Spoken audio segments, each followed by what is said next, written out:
မျိုးထဲမှာအာမိတပူဇာထက်ဓမ္မပူဇာကိုဘုရားရှင်ကအလေးနဲ့ထားတော်မူတာအဲ့တော့ဘုရားရှင်ကိုရောမြတ်ကြီးကအဲ့ဒီကိုရောနှစ်ပါးနဲ့အဲ့ဒီလိုလျှောက်ရောသာဓုသာဓုလို့သာဓုနှစ်ကြိမ်ခေါ်တော်မူတယ်သာဓုဘယ်နှစ်ကြိမ်ခေါ်ဘယ်နှစ်ကြိမ်ခေါ်မှာဘယ်လိုတစ်ကြိမ်ထားခဲ့တာဟဲ့လေအဲ့လိုချင်ဟုတ်သေးပြီအဲ့ဒါလောကသုံးတာဒေသနာတော်ဒီမှာတွေ့ပြီဆိုဘုရားရှင်ကိုရောမြတ်ကြီးကသာဓုခေါ်တာ၃ကြိမ်တစ်ခါမှမတွေ့ဘူးနှစ်ကြိမ်ပဲတွေ့တယ်လောကသဘောတရားအနေနဲ့ကျတော့ဘာဖြစ်လို့နှစ်ကြိမ်ဖြစ်တာလဲတစ်ကြိမ်လည်းမဟုတ်ဘူး၃ကြိမ်လည်းမဟုတ်ဘူးဆိုတော့ဘာလို့နှစ်ကြိမ်ဖြစ်တာလဲဆိုတော့ဦးဇင်းတို့စာပေမှာကအာမေတိဆိုတာရှိတယ်လေနိတ္တဝမ်းမြောက်တဲ့ခါမျိုးတွေတို့ကြောက်ရွံ့ထိတ်လန့်တုန်လှုပ်တဲ့ခါမျိုးတွေမှာ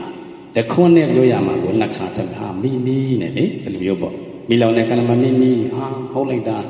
ဝန္တာတရားကောင်းရင်လည်းပဲဝန္တာတရားကောင်းတဲ့ခါမှာနှစ်ကြိမ်ထွက်တတ်တယ်အဲ့ဒီလိုမျိုးဖြစ်တာကအာမေတိလို့ခေါ်တာဟုတ်လားဘုရားရှင်ကိုရမကြီးကဝမ်းမြောက်လွန်းလို့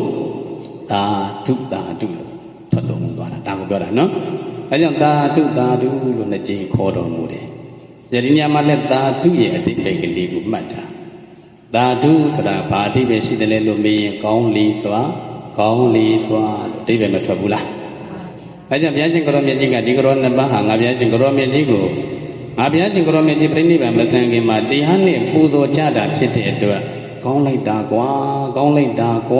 လို့နှစ်ကြိမ်တိုင်အာမေတိဖြစ်နေသာဓုခေါ်တော်မူတာ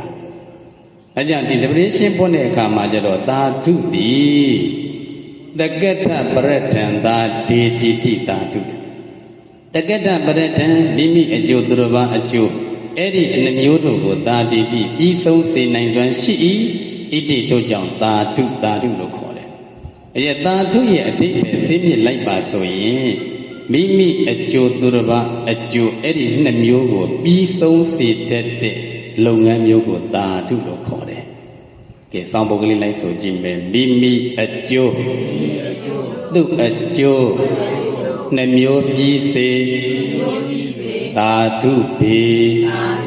မိမိအကျိုးသူ့အကျိုးနှစ်မျိုးပြီးစေသာဓုပေမိမိအကျိုးသူ့အကျိုးနှစ်မျိုးပြီးစေသာဓုပေဆိုကြည်တယ်မှာမိမိအကျိုးသူ့အကျိုးနှမျိုးပြီးစေသာဓုပေနောက်တော့ကောင်းမိမိအကျိုးသူ့အကျိုးနှမျိုးပြီးစေသာဓုပေဟောဒါကတော့သာဓုပေလို့ဧကရဏနဲ့ဆုံးတာ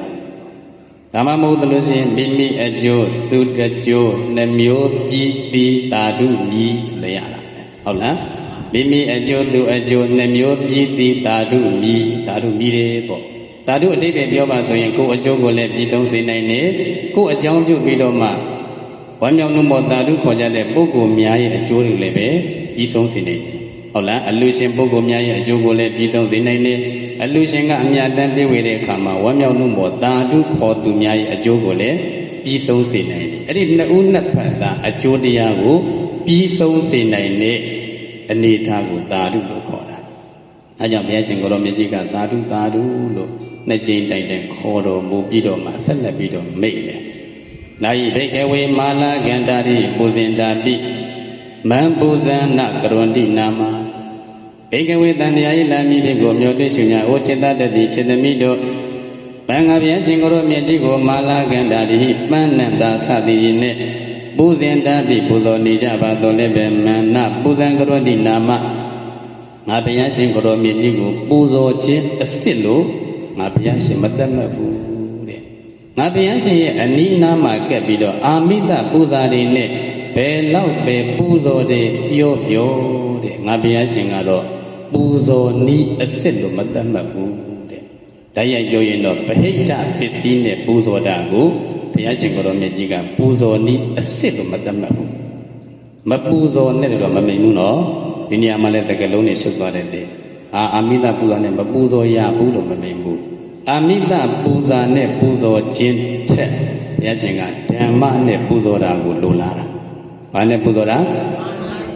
ဓ ဓမ္မနဲ့ပူဇော်တာဆိုတာကဥမာဒါနကုသိုလ်ကောင်းမှုတွေလုပ်တယ်ဒါဓမ္မနဲ့ပူဇော်တာပဲသီလတွေစောင့်ကြည့်တယ်ဓမ္မနဲ့ပူဇော်တာပဲသမထဘာဝနာတွေပွားများတယ်ဓမ္မနဲ့ပူဇော်တာပဲခန္ဓာညာဝိပဿနာတရားကြီးဉာဏ်ကြိုးစားပွားများအထုတ်တယ်ဓမ္မနဲ့ပူဇော်တာပဲ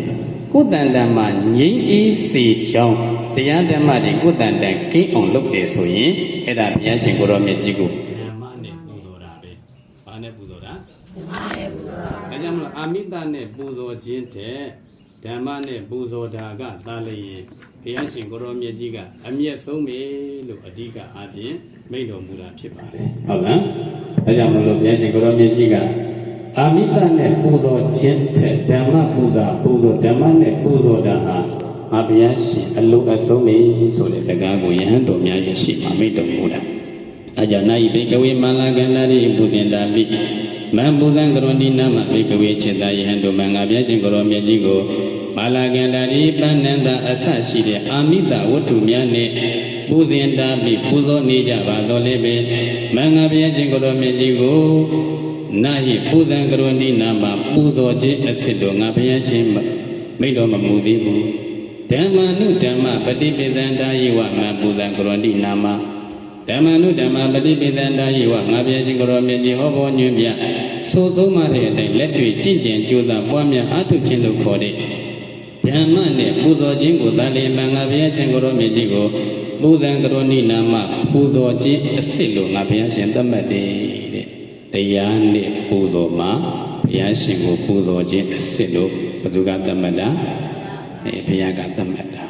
အဲ့တော့မှပြန်တော့အားလုံးလေးပဲဓမ္မသဝေကတရားဘုရားရှင်ကိုရောမြတ်ကြီးဟောကြားတဲ့တရားဓမ္မပေါ်မှာနှလုံးသွင်းလိုက်ကြတာခုနကကိုရောနမကတော့အဲ့ဒီဒေသနာဆုံးတဲ့အခါမှာကိလေသာအာသောကင်းကွာယဟန္တာအရှင်မြတ်များ